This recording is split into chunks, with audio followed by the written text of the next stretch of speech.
Well, good day, my friends. It's your old pal Jordan the Lion, and we are outside of Dubuque, Iowa, and we are here at Resurrection Cemetery. We're looking for the final resting place of a real Hollywood legend. I knew him in a lot of movies in the 80s, but he had a storied career. The crazy thing is, he is in an unmarked grave. Daze with Jordan the Lion and you all. It begins right now.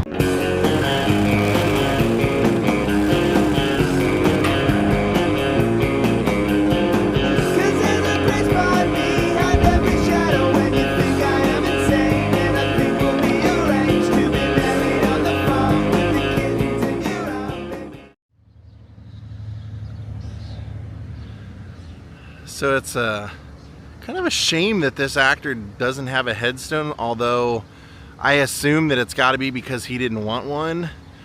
But we're out here in Iowa, and we're out to visit the grave of a man who I didn't find out about till basically he was at the end of his career. He had a full, huge career throughout the 40s, well, late 30s, 40s, 50s, all the way, well, basically all through his life, but he did take a quick break. So who we're talking about is the great Don Ameche. The way that I found out about him was through Trading Places. Now that's an interesting part of his life because I had mentioned he had been a huge star in his day. He was so big at 20th Century Fox that he was making more than anybody at the studio other than the head of the studio. Isn't that crazy? So, but he was so successful in his career with radio, vaudeville, theater, TV, movies that he basically in the 70s just decided he wasn't going to do movies or TV anymore. And wasn't until Trading Places when John Landis decided he wanted an old 30s, 40s style movie star who was not known for playing a villain to be in Trading Places. And so he offered the part to Ray Milland. He declined, and so the next person he thought of was Don Ameche.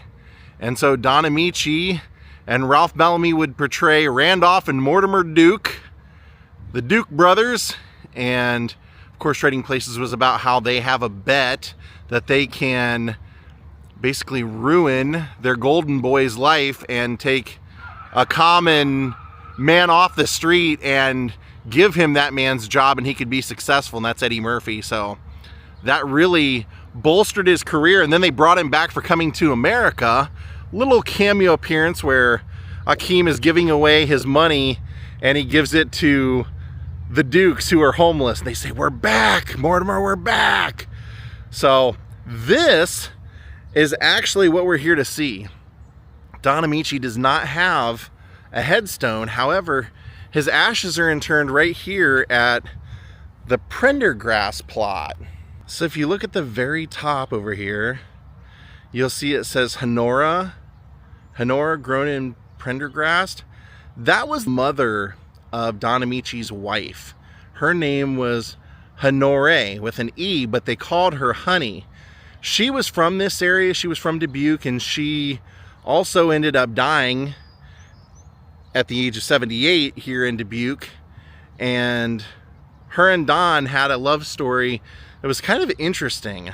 You see, when he got his start, it was kind of accidental. He was going to college here at Columbia College, which is now known as Laura's College, and that was in town with where he met her. But he ended up getting involved in theater. When someone didn't show up for a performance, he auditioned to be the understudy, got the part, and it kind of started his career.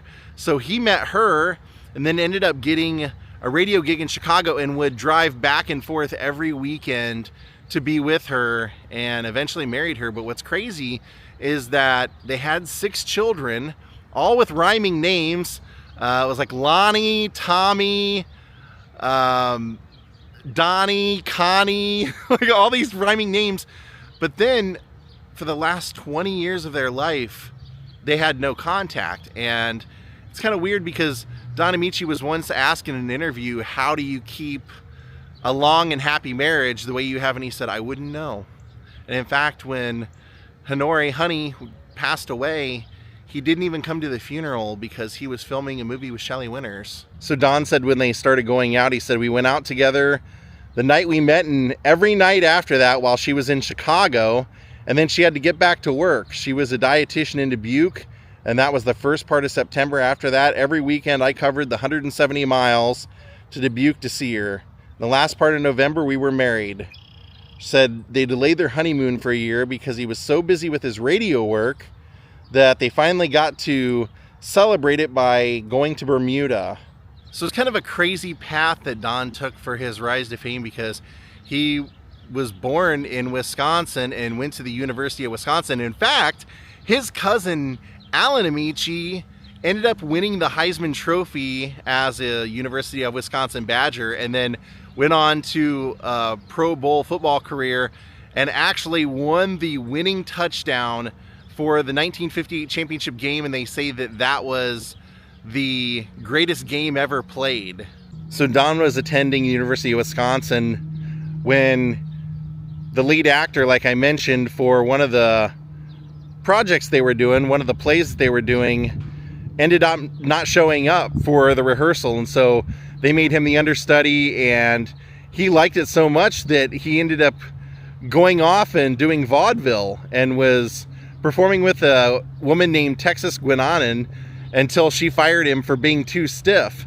So he moved to Chicago, and that's where his radio career began, and that's where he met the love of his life, or the woman that he was married to for the entirety of their life, Honey, working on a radio show in 1930 on Empire Builders. And then he ended up getting an anthology called The First Nighter and Betty and Bob, which was later considered to be the first soap opera. So Daryl Zanuck of Hollywood 20th Century Fox came and heard him and decided to give him a contract. And he was basically initially having him play romantic leads. So he was out with the top stars, but the thing that he was most known for was Alexander Graham Bell. He was extremely popular in that, and that actually started a slang saying amongst kids that because of him using the phone and everything in the movie, the Alexander Graham Bell, the story of the telephone, the kids started calling the phone the Ameche. And they said a whole generation of kids would say, you're wanted on the Ameche if you had a phone call, which is crazy. I'd never heard of that. And they said that it was actually so popular that in the Marx Brothers film, Go West, Groucho Marx said, telephone, this is 1870. Don Ameche hasn't invented the telephone yet. So throughout the late 30s and into the early 40s, they put Don in tons and tons of movies. Heaven Can Wait and things like that. And so by 1943, he actually was earning $250,000 a year, which at the time was about the equivalent now of $4.5 million. And so it was said that other than the head of the studio, he was the most successful person that they had at the 20th century. So even though Don Ameche was making a lot of money in the movies, he loved doing radio and he was really good at it. So he would continue to go back to NBC and do a radio show called The Old Gold Don Ameche Show, which then changed over to being a CBS, and did that for a while, and then became the star of Holiday Hotel on ABC. But by the 70s, he was basically just kind of tired of doing all that stuff, so he was doing a lot of theater. And apparently it was when John Landis came calling in 1983 wanting someone like Don Ameche. He couldn't find Don Ameche. Said he reached out to the Screen Actors Guild. They didn't have a phone number for him. Don really made it a point to not want to be in anything, but they ended up tracking where his royalties, like where his anything he'd been in, where those royalties were going, and he was sending him to his son, Don Jr. And so they contacted him and told him about the part. So he did agree to do the part, which was a good thing he did, because then in a few years later, Ron Howard cast him in Cocoon, and he won the Academy Award for Best Supporting Actor. How crazy is that? Continued to work on various things like the movie Oscar, but the thing that I always think of other than trading places with him is I love seeing him in the movie Folks with Tom Selleck. I don't know if it's a movie that they could make now, because the whole purpose of the movie was basically that Don Ameche is in the early stages of Alzheimer's or dementia, and Tom Selleck is basically trying to take care of him. And throughout taking care of him, everything in Tom Selleck's life just starts falling apart by taking care of his father. And then at the end, they have this big dramatic scene where they all almost die, and his father, through his dementia or Alzheimer's, ends up flashing back to being in the war, piloting a plane, and saves them all. And so it's a happy ending to the story.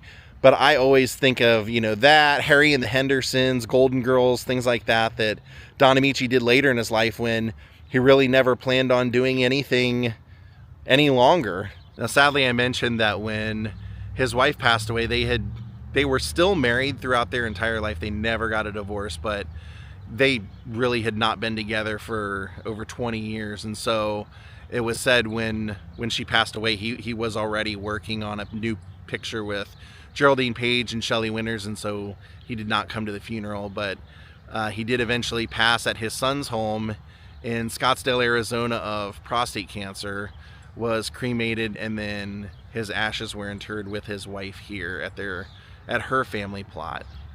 Rest in peace to a legend. I mean, guy was unbelievably handsome in his younger days. His voice, the inflection in his voice, the way he could make it crack when he get upset and everything, especially in Trading Places, just shows his versatility and what a great actor he was and why he got so much work on the radio. But for whatever reason, he decided he did not want a headstone, did not want to have any kind of recognition as to himself being here. So rest in peace, Mr. Don Ameche. Thank you everyone for watching. We'll see you next time. Have a great night. Goodbye.